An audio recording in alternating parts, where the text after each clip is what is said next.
the Pokemon trading card game is something I never really understood as a kid. And now, here I am at the ripe old age of 29, diving right back into the fray. To keep things interesting, I'm going to stick to buying sealed product. No trades, no singles, no easy way out. With a budget of just $50 a week, I'm going to build the best competitive deck I can, and see how it stacks up against the pros.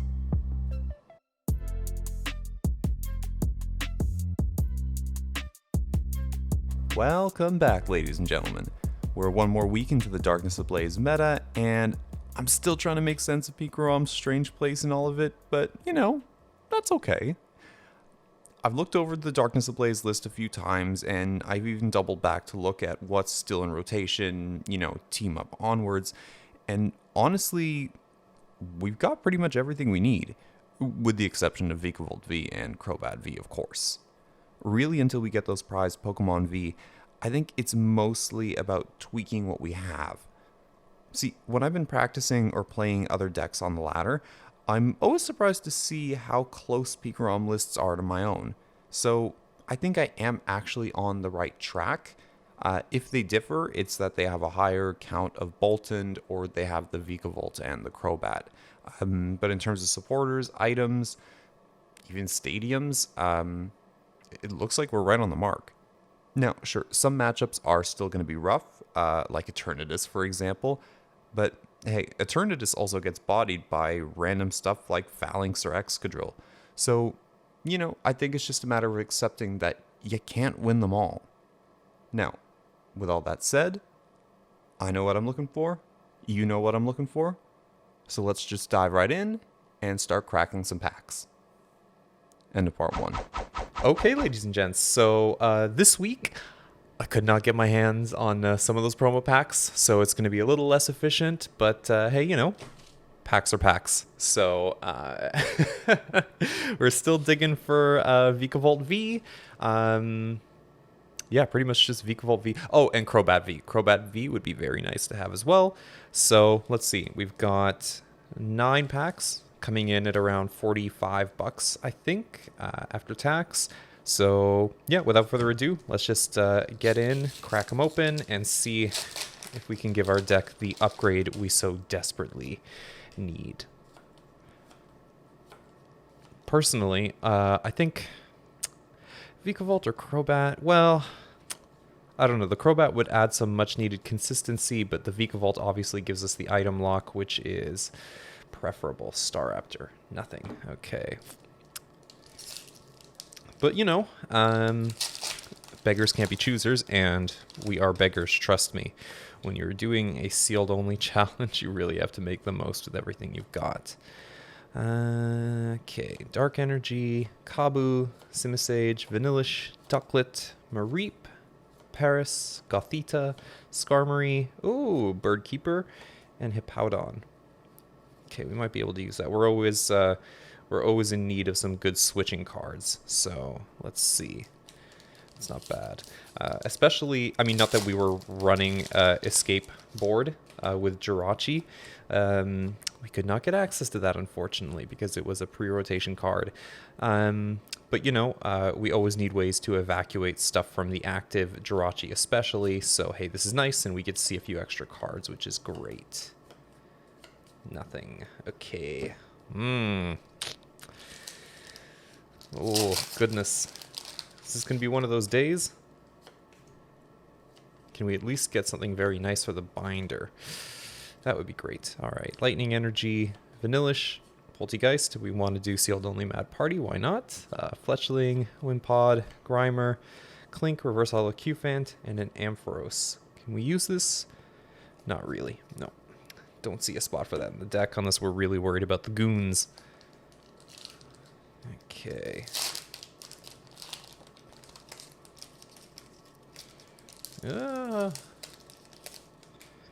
Okay.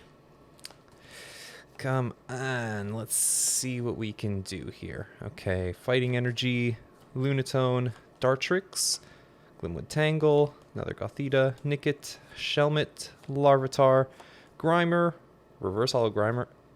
Really? Ooh. And Melmetal.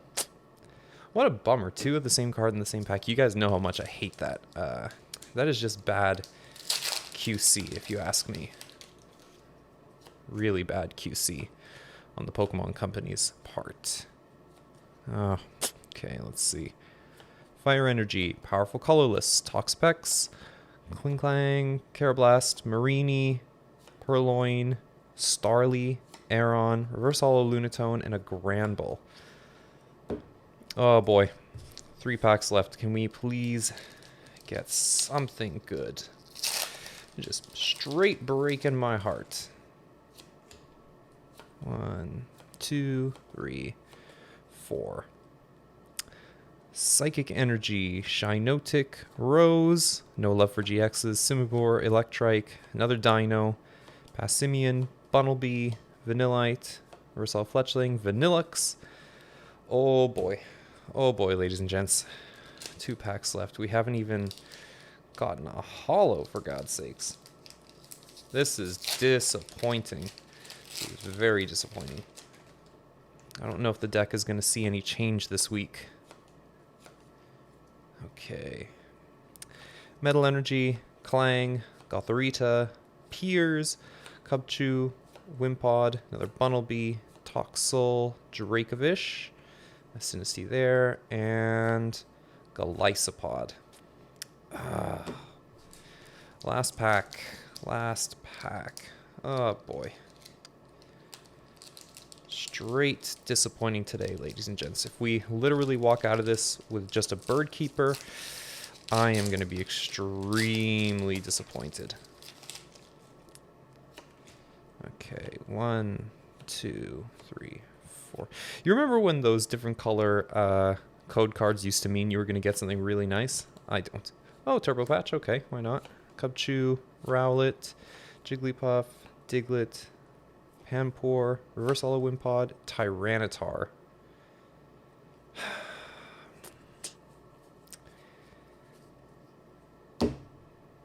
Wow.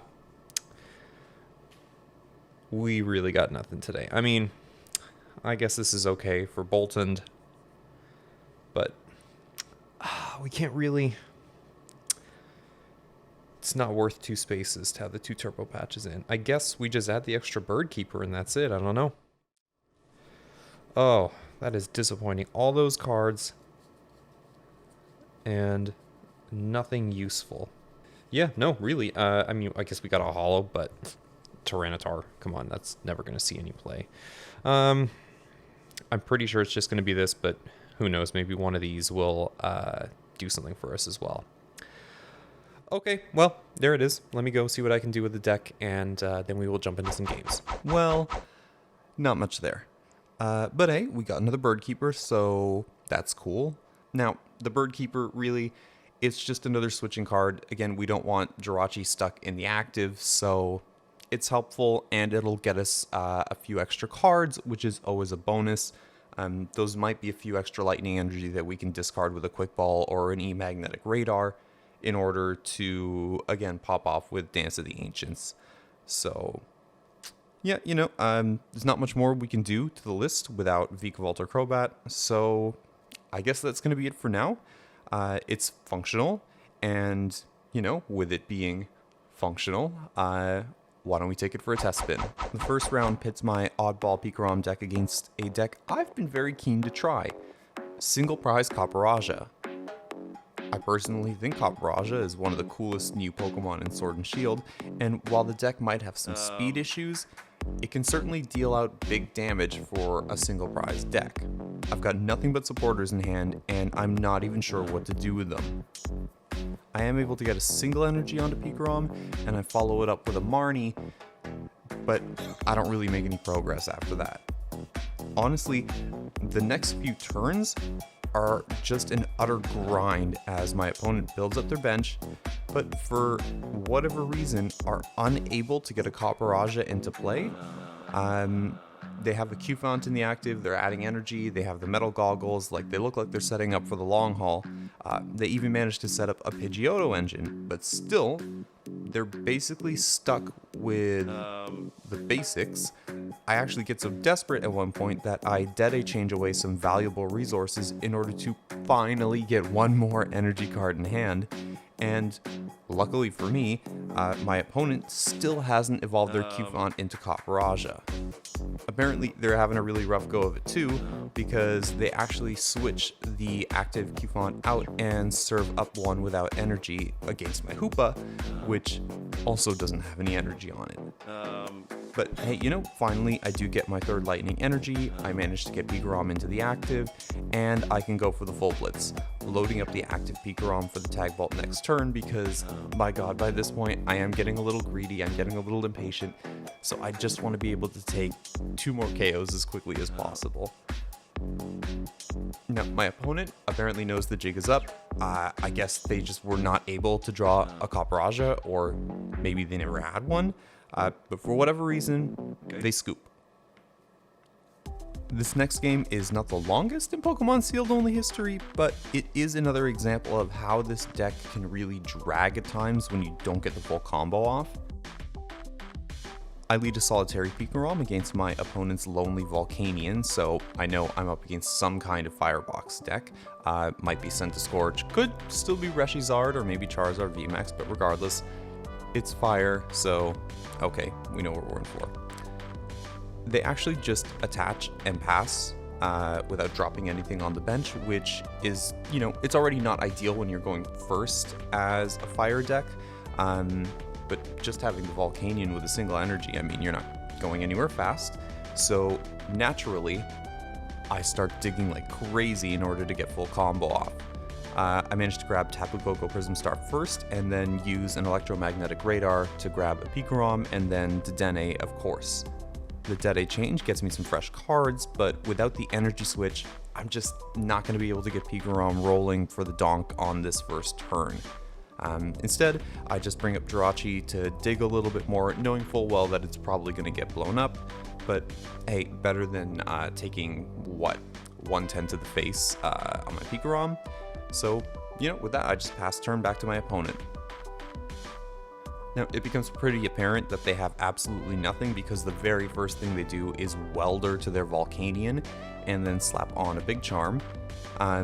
They do blow up Jirachi, but honestly, at this point, the game is basically done because without anything on the bench, it's a simple matter of bringing Pikarom up, slapping on the third energy, and going for the game-winning full blitz.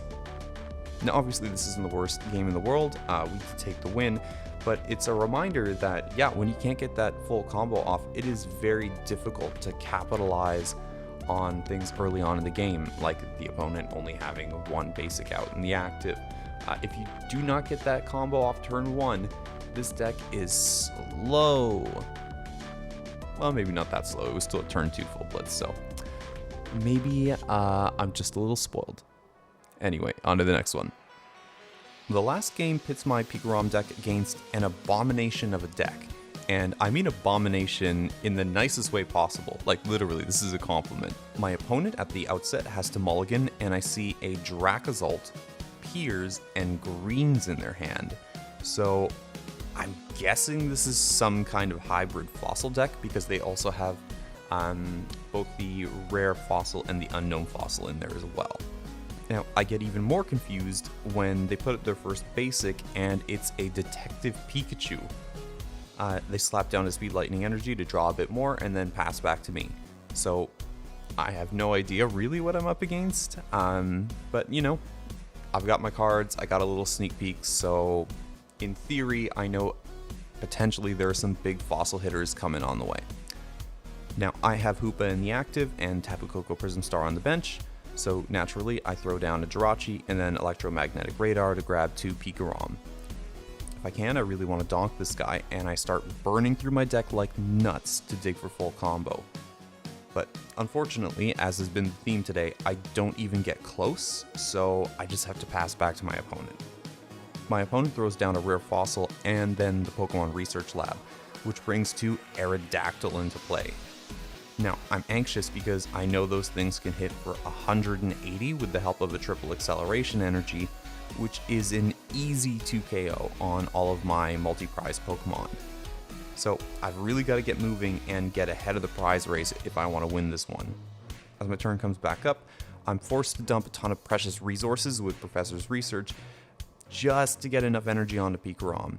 And I do, but as is going to be a recurring issue in this format, even with my high Birdkeeper count, or higher Birdkeeper count, Jirachi gets stuck in the active, meaning I lose precious time and thus precious ground in the game. On my opponent's turn, one of the fossils evolves into Dracozolt, and it smacks my Jirachi for 30, which, okay, not bad. I must still be really confused at this point because I attach a lightning energy to the sleeping Jirachi. I think I may have just forgotten that Jirachi was asleep and I was just going to hard retreat without Stellar Wishing. But then I end up using a Mallow and Lana to switch it out anyway. So, I don't know. I think I was just being stupid. Now, I finally have enough energy on Pikarom for the previous turn, and bringing it in, I decide that I have to just go for the Tag Volt, because if that Dracozolt gets one more energy on it next turn, it will smack me for 200 and tee up an easy KO for Aerodactyl or whatever else follows up. So Detective Pikachu comes back in, and my opponent manages to get their first triple acceleration energy, which means that yes, Aerodactyl flies into the active and smashes Pikarom with a big Fossil Fangs, hitting for 180. Now back on my turn, I use Marnie to try and find a way to save Pikarom. At this point, I'd rather just throw up a Jirachi or something else to take the hit, because even if I KO the Aerodactyl, I know another Aerodactyl will probably just blow me up on the next turn. But alas, I do not have that option, so I'm just forced to go really aggressive and use the full blitz for the KO, accelerating to the Pikarom on the bench, because at this point, that's my best chance. And hey, at least I hit the Aerodactyl for weakness, so I know at best they're 2 KOing me, and I can KO all of them. So with a bit of intelligent play and them whiffing their triple acceleration energy, I may be able to come out on top.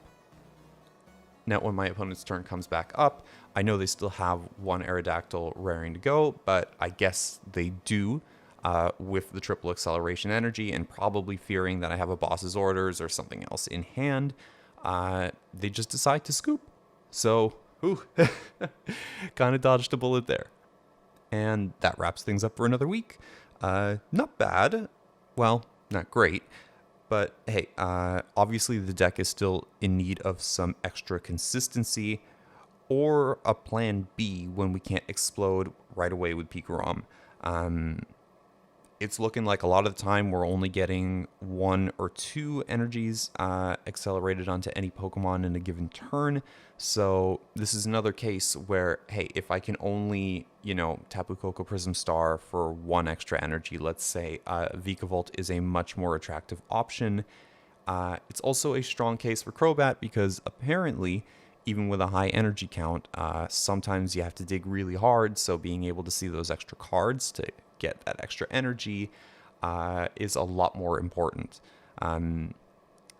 If Pikarom still has one advantage over other decks, it might be speed, but in the current form my deck is in, it's not running at optimal speeds. So we'll see if next week we can pick up those very critical cards and really put ourselves on more solid footing. On that note, guys, please make sure to like the video, leave a comment, and subscribe if you haven't already. Or hey, share it with someone new. I personally think the more people enjoying Pokemon Sealed Only, the better. It's going to help us grow out this little bit expanding corner of YouTube that we PokeTubers are carving out for ourselves. And hey, it does wonders on my ego too, so there you go. And with that, guys, I will catch you next time. Until then, take it easy.